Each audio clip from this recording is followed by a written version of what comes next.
Hey guys, welcome back to my channel and I'm back with another video. So today's video is all about the 7 signs of a toxic workplace.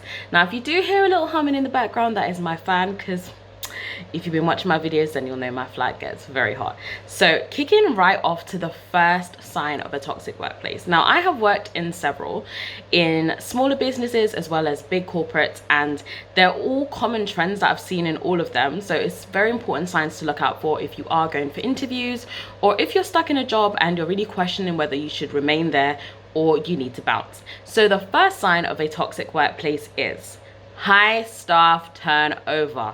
Okay, this is one thing I've identified in all the companies that I have worked in that were toxic. The staff turnover was ridiculous. You'd constantly see people coming and going. You know, today you meet this person, they're new and they don't even complete their probation. Not because they've not passed it, but because they've come in and they've realized that this place is toxic and they leave. So when you find that a company is constantly just always having new employees and people are constantly leaving. Of course, people do leave for various reasons. Sometimes they leave for career progression in another company. They leave because they can get better benefits or a better salary, or maybe a job more in line with what they actually want to do. But you'll find that a lot of the times when someone does leave a company, it's not always because they just want something better, but because where they are is toxic. Maybe they've had a lot of issues with management, with fellow colleagues, and they just thought, you know what, I can't take this anymore. And for me, I found myself in that position on more than one occasion. And I think it's very important to speak about this because we spend most of our time at work, and it's so important for you to actually enjoy where you are. It's so important because if you think about it, most of your active hours are spent at work. If you work for 8 hours, especially if you work full time, so let's say you work 8 hours a day, then you'll find that, wow, like I'm awake at work and alert, and I'm giving my energy and my time into work so much more than when I get home. Like when you get home, it's more relaxed, it's more chilled, you're ready to eat, you're ready to go to bed, maybe just watch your favorite programs, read a book, etc. So you will find that most of your time, most of your active hours are spent at work. So it's very important, if you're in a job or you're looking for a new job, or you're considering whether this job that you're in is for you, that you really think about the things that we're going to be speaking about today. So the next sign, actually before I jump into the next one, so like I said, people always leave for various reasons. It's not always the case that because the staff turnover is high that the workplace is toxic, because some positions, some roles are pretty much starter roles when it comes to your career. It's generally not positions that people want to stay in on a long-term basis. And of course, if there's not much room for progression, then people will leave. But when you find that people that are very invested, they've been there for a very long time, they're not happy in the job, and people are just always leaving, and you find that there's always new people and there isn't many people that have been in the company a long time, then yeah, that's a red flag. So when you do go for interviews, always ask, you know, what's the team like? What's the staff turnover like? They'll actually be very surprised that you're asking these questions. But if it is a good company, they will actually see something different, because a lot of people don't ask these questions. When you go on interviews, all you care about is the salary, the job, and what's it going to do for you? How is it going to look on your CV? Generally, those are the things we value and care about and ask about. Whenever they ask, have you got any other questions? Do you know what I mean? So ask these questions. Oh, what is the staff turnover like? What is the team like? Is, you know, roughly how long have people been in the team? These are key indicators for you to decide whether, is this job, is this company really for me? And vice versa. Second sign of a toxic workplace, low employee satisfaction.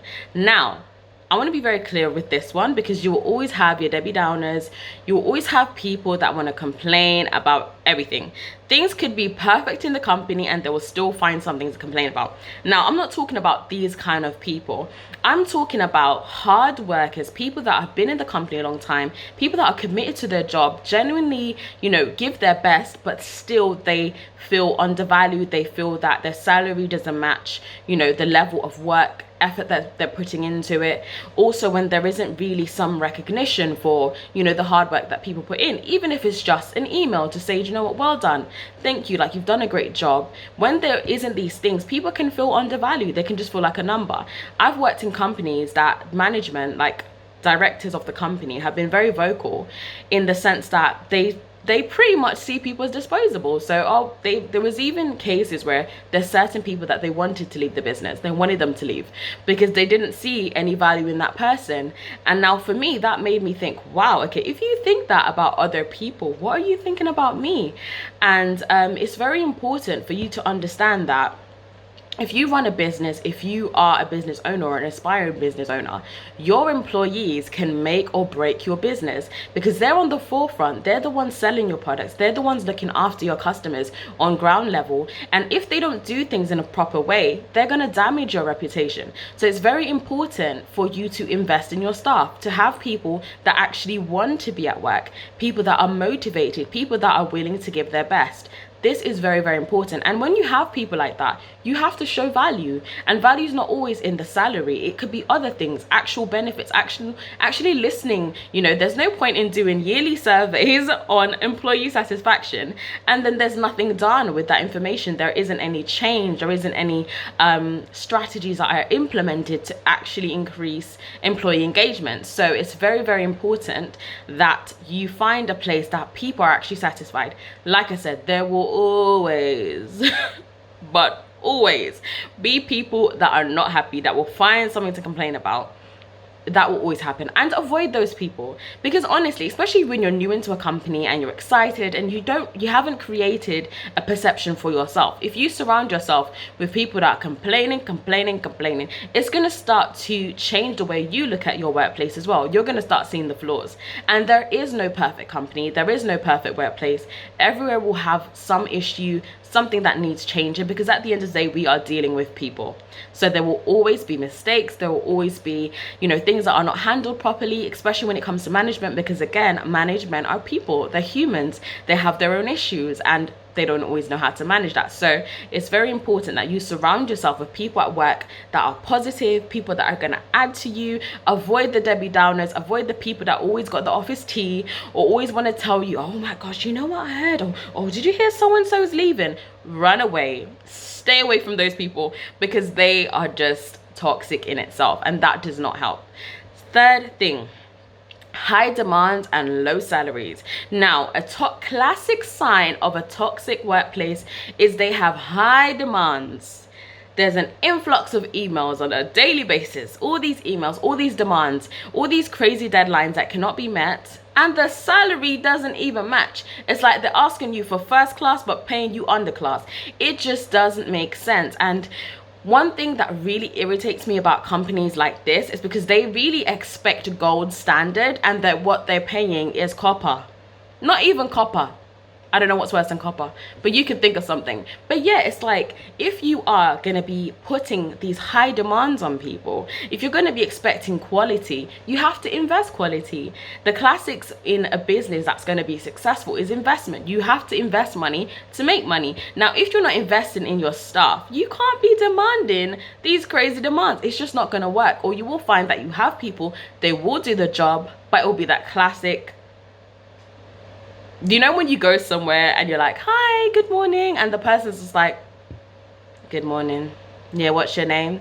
Fill this form. You're not gonna get good customer service. You're not gonna get, you know, gold standard in terms of what your employees are gonna be doing if you're paying them peanuts. You're just gonna get the bare minimum, and you'll have people that they're coming into work simply because they need to pay bills, simply because they have responsibilities, and not because they actually want to be there. So if there's any business owners listening to this, guys, invest in your staff. Your staff will make or break your brand. It is so important. A smart company, the signs of a company that is innovative and is a place that you want to work at, is a company that recognizes the fact that one of their biggest assets is their staff. Do you know what I mean? Like with customer service, if you go somewhere and you are met with terrible customer service, you're not thinking about the CEO. Oh, I'm still going to go because the CEO is really nice. No, you're thinking about the receptionist that was rude to you, or the sales advisor that ignored you or looked at you like, can you even afford what you're picking up?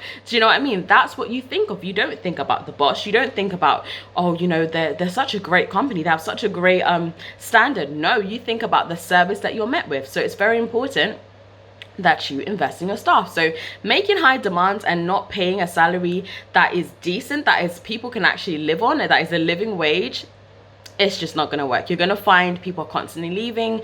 And what I find that always happens is, as people leave, the quality deteriorates. So you start to have a culture where people coming new into the company and the person that's training them is also new.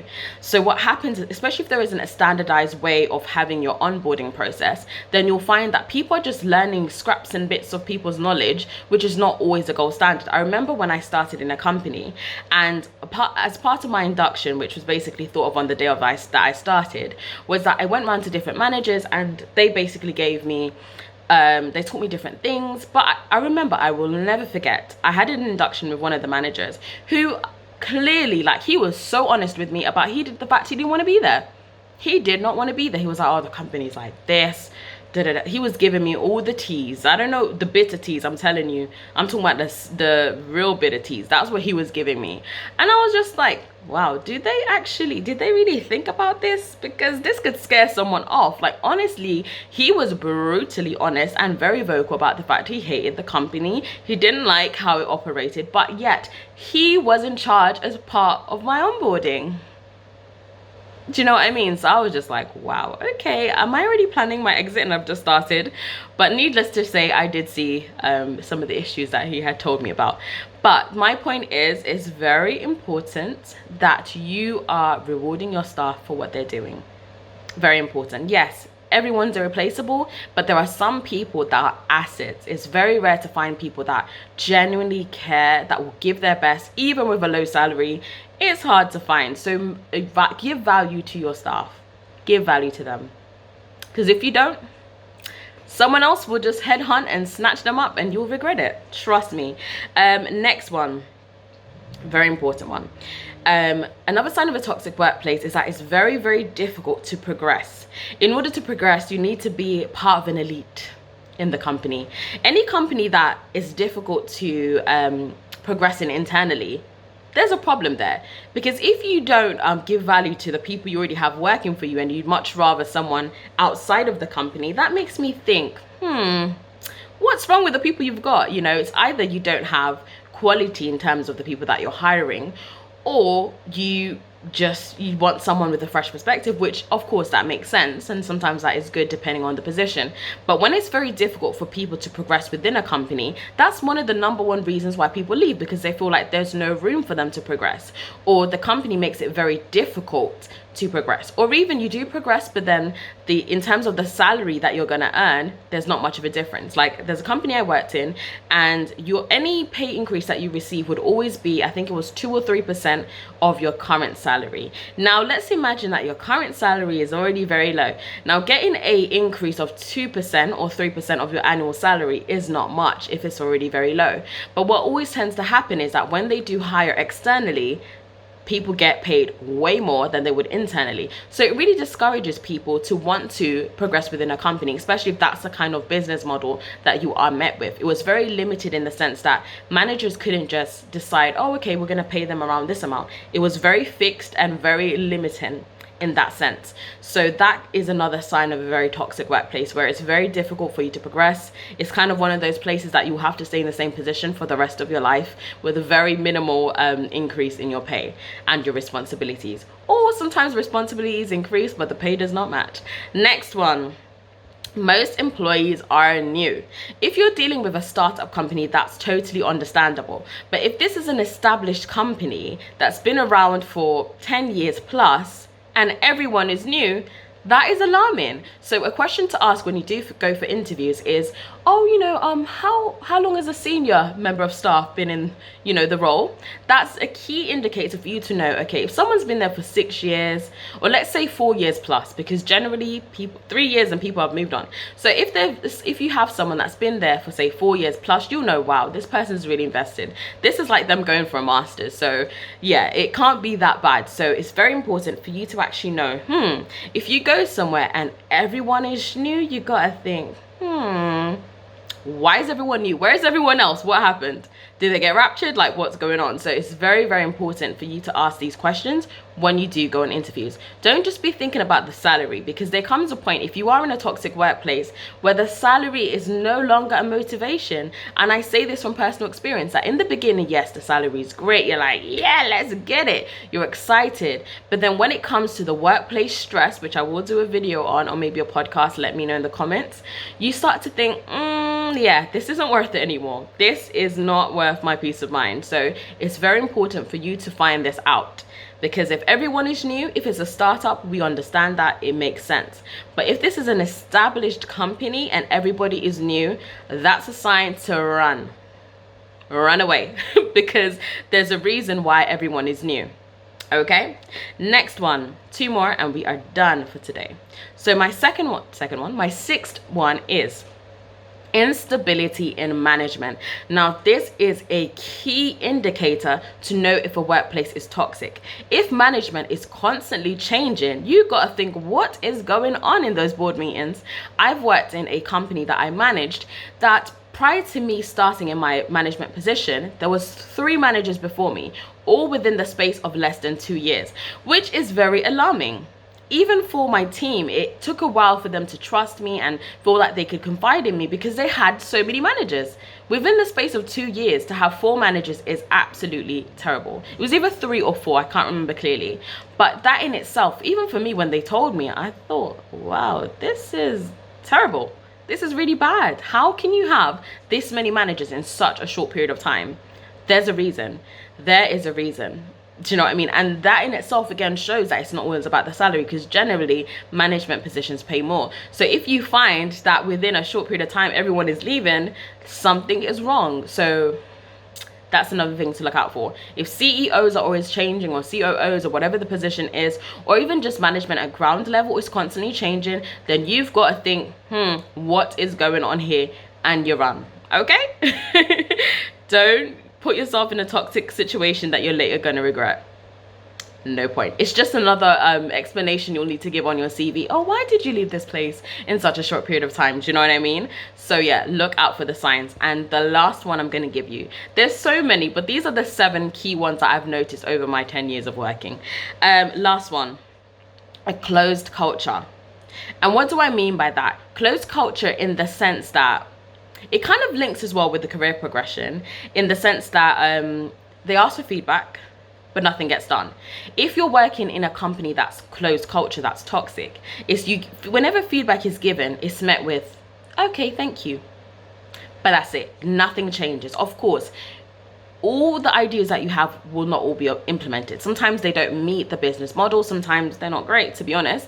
But when it comes to things like employee engagement, issues within the team, maybe workplace harassment, bullying, all these key issues, and nothing is done about it, that's toxic. Whenever you have a company that does not willingly want to hear feedback, they don't want to actually know how, their staff is finding, working there, when they generally just don't care, and they have this attitude of, okay, thanks, yeah, we'll look into it.